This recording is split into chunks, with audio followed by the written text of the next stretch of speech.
Hello, everybody, and welcome back to another episode of The Push with Nick and KP. I'm KP, Nick is here in attendance with myself. We're going to be going through today our recap of NXT from last night. So, big week here on NXT leading into NXT's Vengeance Day coming up on Saturday. We've got everything to discuss there, everything that took place on the night. We've got lots of things to go through. So how about we get things kicked off and started with the very first bit of action of the night, and we would see Cora Jade going one-on-one with Bayley. So big implications here leading up to Vengeance Day. Bayley, one of the challengers for the NXT Women's Championship, alongside Roxanne Perez for Julia's title. The match would go basically how you'd expect, back and forth between the two women. Bayley and Cora both, doing pretty well for themselves throughout the majority. Then there would be a case where Bayley was really taking control of the contest before a little bit of a blast from the past. You'd hear Bayley's iconic hugger theme ringing around the NXT arena, something, of many, many years ago. Quite a strange situation, but there would be Roxanne Perez coming on out in sort of like a Bayley-esque type of attire from all those years ago. Quite a cool spot, actually. Really enjoyed hearing the old school music again from Bayley. And Roxanne really getting into the mindset of Bayley there and distracting her from the matchup against Cora Jade. Cora would take advantage of that pretty quickly. She'd hit the double underhook DDT on the outside, and then follow up in the middle of the ring, hitting another one to secure the pin and the win over Bayley. Roxanne Perez almost seems shocked that Cora got the win. I don't know what they were going for with that, because it was almost a surprise that Cora beat Bayley after Roxanne stopped Bayley from winning. I don't know. I didn't really get what she was going with there, but yeah, quite interesting. Maybe you got some more interesting takes on that one, Scarlett. But after the matchup, we then discovered that Cora Jade would be added to the triple threat match, making it a fatal four-way for the NXT Women's title at Vengeance Day. So very, very big start to the show there. Huge win for Cora Jade against Bayley. That's massive for her. And that triple threat becomes a fatal four-way.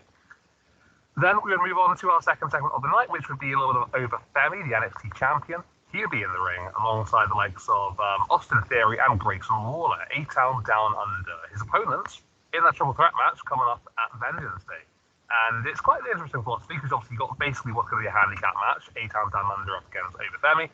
But obviously you've got a title on the line, which both men want. So it's not always going to be that simple. And we saw a little bit of shades of that in this particular in-ring segment. We had Austin Theory and Grayson Waller basically both hyping each other up before they then started to hype themselves up over each other. Almost basically, saying how, oh, look, I'm better than you, lad, or, no, I've been around longer, I'm better than you, sort of thing. Bit of back and forth between the two of them.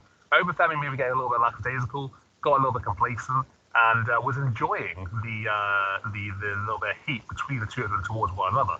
Then they would both turn on Over Femi, attack him. It was a little bit of a ruse. It was all the plan. And they would lay out Over Femi in the middle of the ring and would pose with the championship, each of them one by one. But yeah, quite a well-worked segment here, just again, thinking that Austin Theory and Grayson Waller got a little bit of heat towards one another. They're going to, maybe take that next step towards one of them turning on the other. But actually, it was all a plan, it was all a ruse, and it worked out tremendously well, because they laid out Over Femi, and they got to pose in front of the hard cam. So yeah, decent enough segment, enjoyed it, and built up their match for Vengeance Day. We would then go over to a tag team contest that would be between Josh Briggs and Yoshiki Inamura. They would be taking on Hank and Tank and the No Quarter Catch crew. And basically, it wasn't a number one contenders match as such for the tag team titles. But at the end of the contest, which would be won by Briggs and Inamuta, we would actually discover that Fraxium, who are waiting on the crow's nest, would issue a championship match and would award them, with that for Vengeance Day. So basically just congratulating on the win or whatever, saying that, you guys deserved it. You went through the two tag teams, you will get your tag title match, which Josh Briggs and Inamuta had criticised previously Fraxium, saying, you've been ducking us, you've been avoiding us. So now, that match is set, and it's going to happen on Vengeance Day. Looking forward to it. This triple threat contest was pretty good, to be fair. Quite enjoyed the majority of the contest. And, Briggs and Inamuta made sense for their particular story at the moment. It's a new team that gets to face Fraxium at the end of the day. That's always something that I'm going to enjoy. And it's another team maybe for Fraxium to go through. And then we would move along to the next contest of the night, which would be Lexis King going one-on-one with JDC, normally, well, used to be known as Fandango, but obviously since his TNA days, JDC is what he goes by now. But he would challenge Lexis King for the NXT Heritage Cup under different rules, just a standard one-on-one match, basically. And it would be Lexis King who would successfully defend his Heritage Cup against JDC. It was a decent enough match. Wouldn't really go into too much detail with this one, but it was a chance for these two to showcase what they're about here on NXT. And another good win for Lexis King. He sort of like continues to improve his stock within the brand. Another segment that was like just around similar time here was Javon Evans being cleared for Vengeance Day. He would actually sign a waiver basically saying that anything can happens. It's not WWE's responsibility for any injuries and whatnot. But he will go one-on-one with Ethan Page at Vengeance Day coming up this Saturday. So yeah, things are starting to take shape really, really nicely here, and things are being built quite nicely too. Nick, what did you think of these four particular in-ring segments here, buddy? The match between Bayley and Cora Jade, what do you think of that one, as well as the tag team triple threat and the Heritage Cup contest, and A-Town Down Under, continuing to be a little bit sneaky. What are your thoughts? I first want to start off by saying I think that the main roster could really take some notes from NXT, and that being related to their go-home shows. Because a lot of times I feel like go-home shows on the main roster are next to, just not needed to watch, can be completely ignored. You really aren't that much further behind. Maybe you missed a few things, but not much.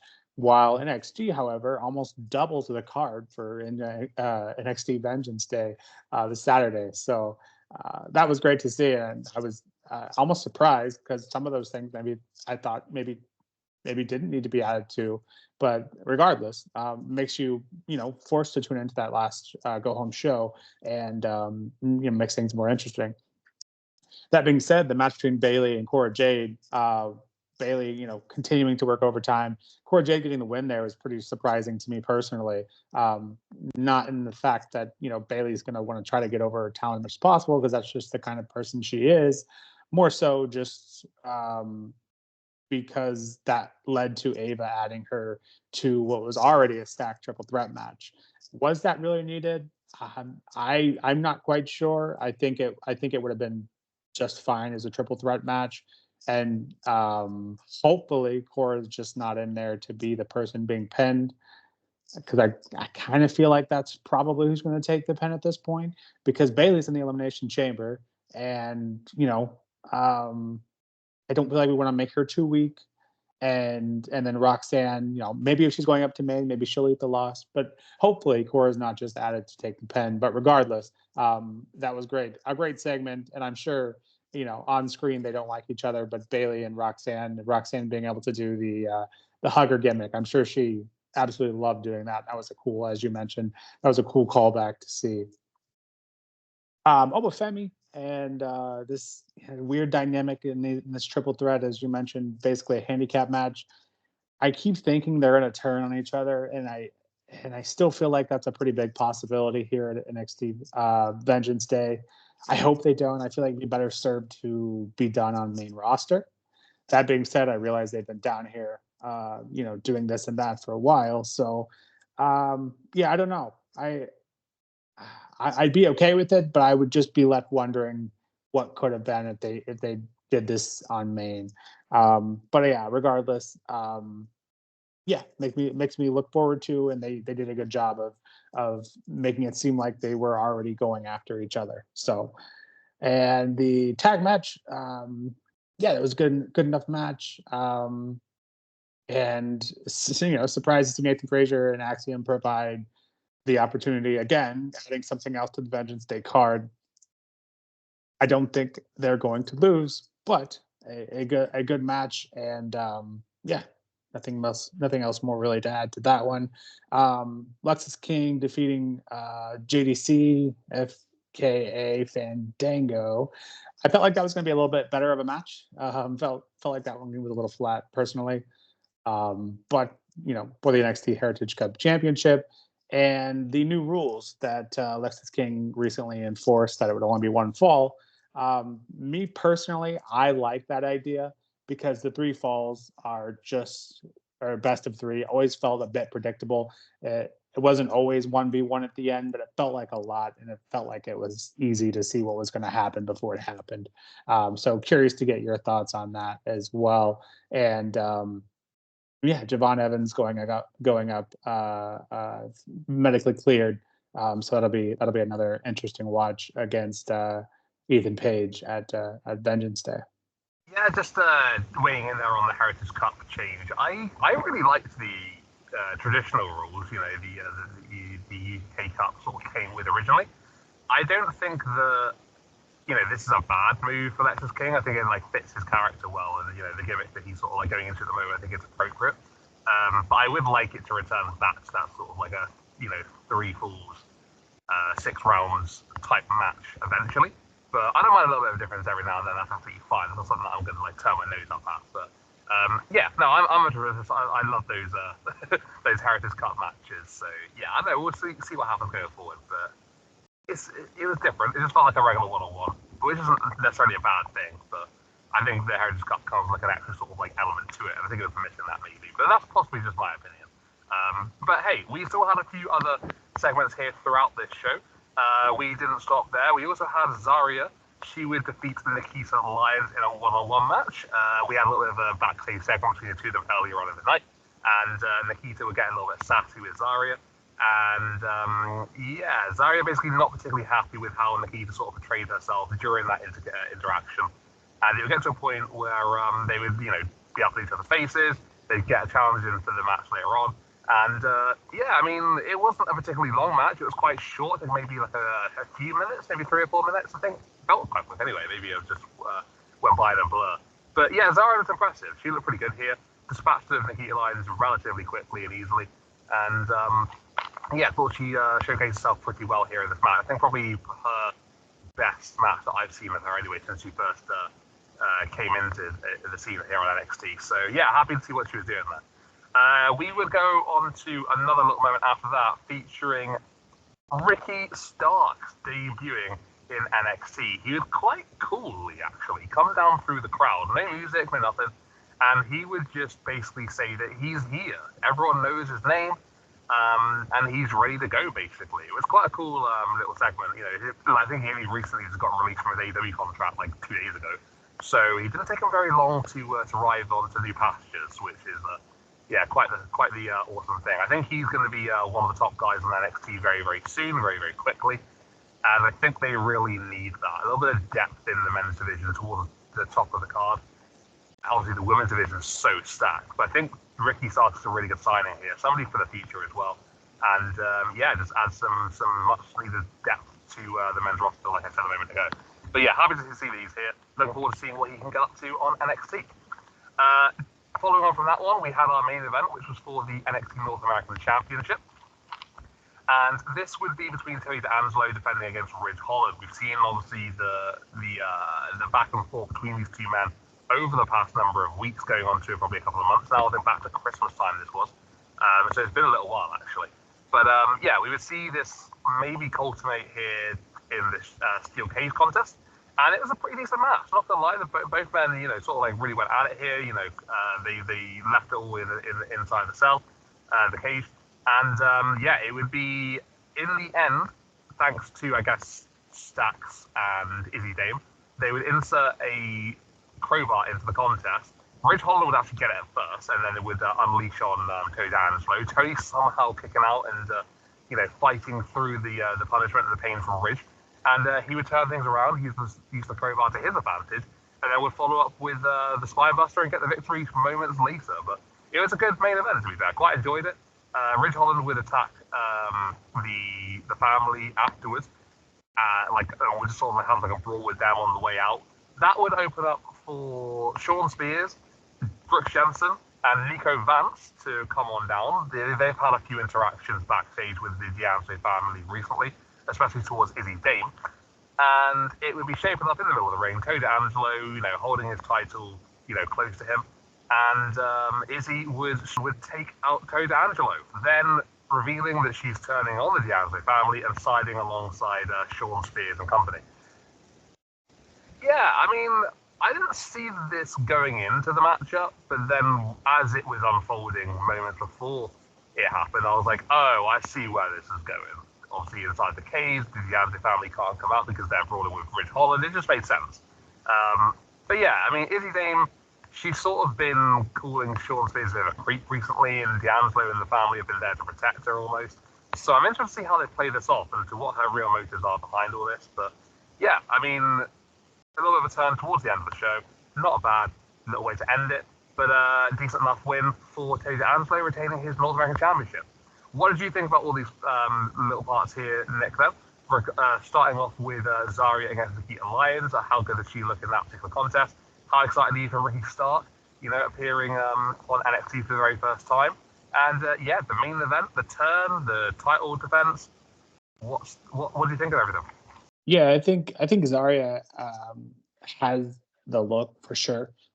So if she can prove her in-ring abilities and maybe start a feud with Nikita, they can both kind of help elevate themselves within that. Yeah, as we mentioned quite frequently, the stacked women's division. I don't think that feud could harm anyone involved. So yeah, I think Zarya has potential to be a huge star.